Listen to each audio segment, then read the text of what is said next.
I love reading, but I can't find time to read books. If that is something that you've been saying to yourself, understand that this is only an excuse. It's time to shift your mindset so you can become a more productive reader. Hello everyone, my name is Anangsha Alammyan and welcome back to my channel.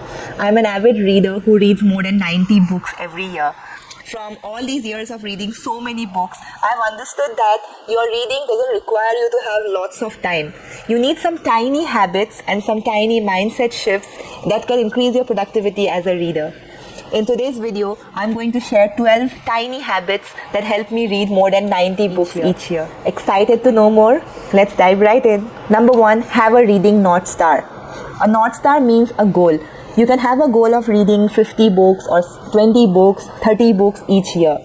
Commit to this goal publicly on a platform like Goodreads. I first committed to a reading challenge in 2018. Before that, in 2017, I had only read 7 books. But in 2018, I set a goal of reading 20 books and I ended up reading 24 books that year. Excited by my success, I committed to reading 40 books in 2019 and ended up reading 81 books that year. Similarly, in 2020, I had a goal of reading 50 books but read 91 books. And in 2021, my reading goal was for 50 books but I read 60 books. So you can understand that having a reading goal and committing to it publicly gives you more accountability and helps you stay committed to reading that many books each year. Also, if you know the number of books you want to read, you can divide that by the time you have so that you know how many pages or how many books you need to read each week, each month, etc. For example, if you want to read 36 books in a year, the breakdown would be 3 books per month, 1 book in 10 days, which translates to about 25 pages each day. Second tiny habit is to steal the Seinfield Method. Jerry Seinfield, one of the most successful comedians of all time, is said to have come up with a strategy that builds habits and beats procrastination. What is now known as the Seinfield strategy is as simple as marking the day on the calendar when you manage to stick to a particular habit. How you can implement this? Print out a calendar of the days of the month and stick it in a place where you can see it every day. Then put a big cross with a red marker on each date that you manage to complete your reading goal. When you see a series of crosses on the calendar, after a point, you would not want to break that streak. And this great way of visually implementing your reading habit can help you stay productive and make you sure that you stick to your reading goal every year. Third tiny habit is read when your brain is the most ready. I have found that reading for 30 minutes right after waking up in the morning helps me absorb ideas more easily. Also, reading for 30 minutes before going to sleep helps me wind down after a hectic day and gives me good sleep. Reading before sleeping also stops me from using my phone and doom scrolling and spoiling my sleep schedule every night. The fourth tiny habit is pick up books that flow. As a reader, it's natural to have reading slumps and not be able to read any book for several days. When you are facing a reading slump or a hard phase in your reading habits, make sure to pick up a book that's easy to read and is something that you're interested in. For me, this translates to reading more fiction because fiction is my comfort genre. Also, if you don't have a comfort genre, then you can pick up a book that is highly suggested or recommended by readers whose reading tastes resonate with you. The fifth tiny habit is give the book a chance. When I first picked up God of Small Things by Arundhati Roy, I couldn't go beyond the first 10 pages. The story seemed to drag on and my interest just wouldn't hold. 2 years later, when I picked up the same book, I loved it so much that I finished the entire book in less than a week, and now it's one of my favorite books of all times.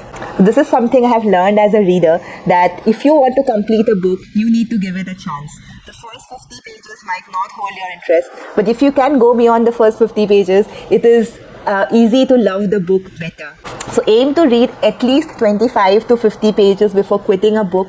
If you leave before that, maybe you might miss out on something that could become your favorite book years down the line. The sixth tiny habit is don't hesitate to DNF a book. DNF, or did not finish, is a popular term among online readers on Goodreads. It means when you pick a book and you don't find it suitable to your tastes, you just stop reading it. As a reader, I used to feel guilty about not finishing every book I picked up. But I learned that life is too short to waste on books that don't hold your interest. So, if you have a book and you can't seem to get interested in it after spending days and days on it, just stop it. Stop reading it and pick up something else that suits your taste better.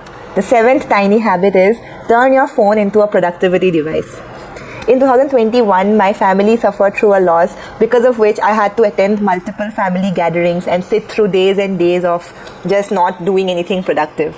Back then, my habit was to just scroll on my phone, and I spent hours on Instagram and YouTube wasting my time.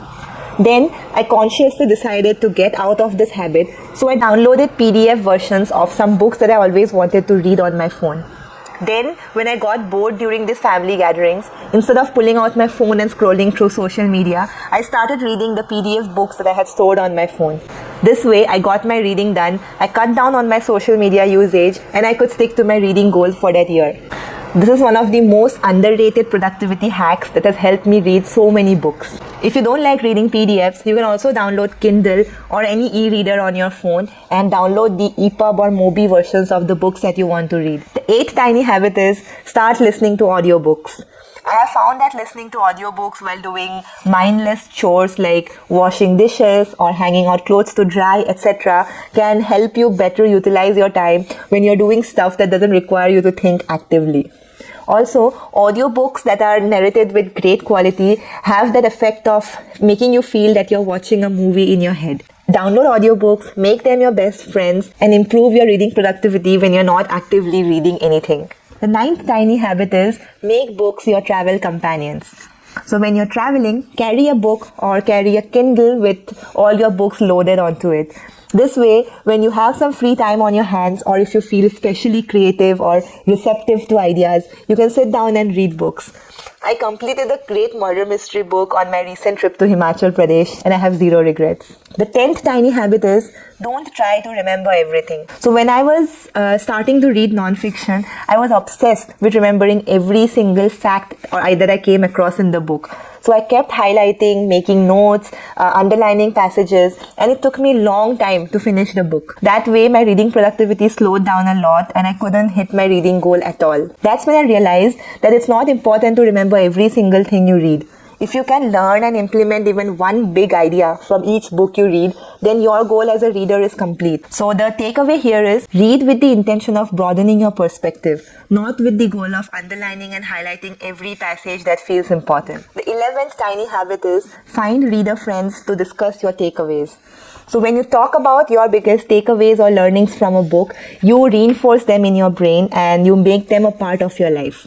If you don't have reader friends around you to discuss takeaways, you can join online review discussions on Goodreads or Reddit. You can read their opinions and comment your own opinions there. You can also join book clubs in your city. You can search for book clubs on Google or on Instagram, or even on places like Book My Show where book reading events are listed. The 12th and the final tiny habit that can help you read more books is stop associating guilt with buying new books. Earlier on, I used to feel that I need to finish every book on my bookshelf before I buy a new book. But later on, I realized that that's not necessary. As long as I am buying books that I am excited about reading, I don't have any reason to feel guilty. So even if you have a huge library of books at home, if you see a book that you want to start reading right away, please don't hesitate to buy it. You're not spending money on books. You're investing in broadening your perspective. And remember that you're not wasting time. You are investing your time in learning new things. Reading every day doesn't have to be difficult. You don't have to spend hours planning or motivating yourself to start. Summing up, here are the 12 tiny habits that help me read 90 plus books each year. Number 1, create a reading goal. 2, track your reading habits on a calendar. 3, replace your phone with a book before going to bed. 4, start with an easy read or a book that flows. 5, give the book a chance. 6, don't hesitate to DNF a book that you're not enjoying. 7, have PDF versions on your phone so you can read books instead of social media scrolling when you're bored. 8, download audiobooks and listen to them on the go. 9, carry a book whenever and wherever you travel. 10, don't hyper-focus on remembering everything you read. 11, find reader friends to discuss your takeaways. And 12, stop associating guilt with buying new books. How many of these tiny habits do you already practice? Which are the ones that you think are the most effective? Let me know your insights in the comments. If you found this video useful, don't forget to share it with your reader friends so they can crush their reading goals too. Please subscribe to my channel so you don't miss out on more content like this. I'll see you again super soon. Until then, stay awesome and keep reading. Cheers!